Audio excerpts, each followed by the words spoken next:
This is wrong. Okay. Famous dialogue അല്ലേ? ഓ ഞാൻ പേടിച്ചു പോയി. ഇതെല്ലാം യൂസ് ചെയ്തിട്ടുണ്ട്. ഓക്കേ. ഈ അഭിനയിക്കുന്ന സിനിമകളിൽ നമ്മുടെ വോയിസ് അല്ലാതെ വേറെ വോയിസ് വരുമ്പോൾ ചേട്ടൻ അത് കാണുമ്പോൾ എന്തെങ്കിലും തോന്നാറുണ്ടോ? ലൈക്ക് എന്തെങ്കിലും ഒരു ഇറിറ്റേറ്റഡ് ആയിട്ടോ അല്ലെങ്കിൽ എൻ്റെ സൗണ്ട് ആയിരുന്നെങ്കിൽ കൊള്ളായിരുന്നു എന്ന് അങ്ങനെ എന്തെങ്കിലും തോന്നാറുണ്ടോ? നിങ്ങൾ വേറെ എവിടെയോ പോകുന്നുണ്ടല്ലോ, റെഡ് FM ഒക്കെ പോകുന്നേ? ഇല്ല, ഞാൻ ചോദിച്ചതാണ്. ലൈക്ക് ഇപ്പൊ നമ്മളൊരു സാധനം ചെയ്യുമ്പോൾ നമ്മുടെ വോയിസ് അല്ലാത്തത് കേൾക്കുമ്പോൾ നമുക്ക് ചെറിയൊരു ഇതുണ്ടാവില്ലേ? മറ്റേ പുള്ളിയൊക്കെ ചിരിച്ച് അതെങ്ങനെ എന്റെ വോയിസെ കുറിച്ച് മോശമായിട്ട് സംസാരിച്ചോ? അയ്യോ ഇല്ല. ഇല്ലല്ല, മറ്റേ കാര്യം ഉണ്ടോ? അങ്ങനെ ഉണ്ടോ? എനിക്ക് യാതൊരു കുഴപ്പമില്ല. ഇപ്പോഴും പിടികിട്ടിട്ടില്ല പാർവതിക്ക്. വോയിസെ കുറിച്ച് ചോദിച്ചപ്പോ ഒരു നടൻ ചൂടായത് അറിയില്ലേ അടുത്ത കാലത്ത്?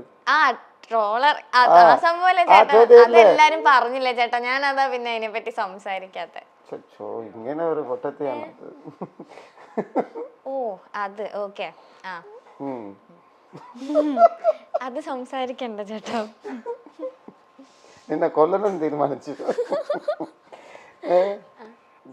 ഒരാളെ ഇഷ്ടപ്പെടുമ്പോഴാണ് കളിയാക്കുന്നത്. അതെ ശരിയാ. ഇപ്പൊ നിങ്ങൾ ഈ ഇന്റർവ്യൂ കഴിഞ്ഞ് നിങ്ങൾ പോകുന്നു, എൻ്റെ വീട്ടില് എൻ്റെ സ്റ്റാഫ്സ് എല്ലാം ഉണ്ട്. എല്ലാവരും ഞാൻ കളിയാക്കും, അവരും എന്നെ കളിയാക്കും. ഞങ്ങൾ ഡാൻസ് കളിക്കും, ക്യാരം ബോർഡ് കളിക്കും, ചെസ് കളിക്കും. പട്ടിക്കുട്ടിയില്ലേ, പേര് ടക്കുടു. ഓക്കെ. ഇതെല്ലാം നമുക്ക് ഇഷ്ടം തോന്നുമ്പോൾ ഉണ്ടാവുന്ന കാര്യങ്ങളാണ്. ഞാൻ പറയാണ്, എന്നെ കളിയാക്ക്, ഞാൻ നോക്കട്ടെ. ഇല്ല, കളിയാക്കുന്നില്ല. ഇല്ല, ആക്കണം. അത് ഇഷ്ടം കൊണ്ടല്ലേ ചെയ്യുന്നത്. ഈ ട്രോളൊക്കെ ഇറങ്ങുന്നത് എനിക്കതൊന്നും ടെൻഷൻ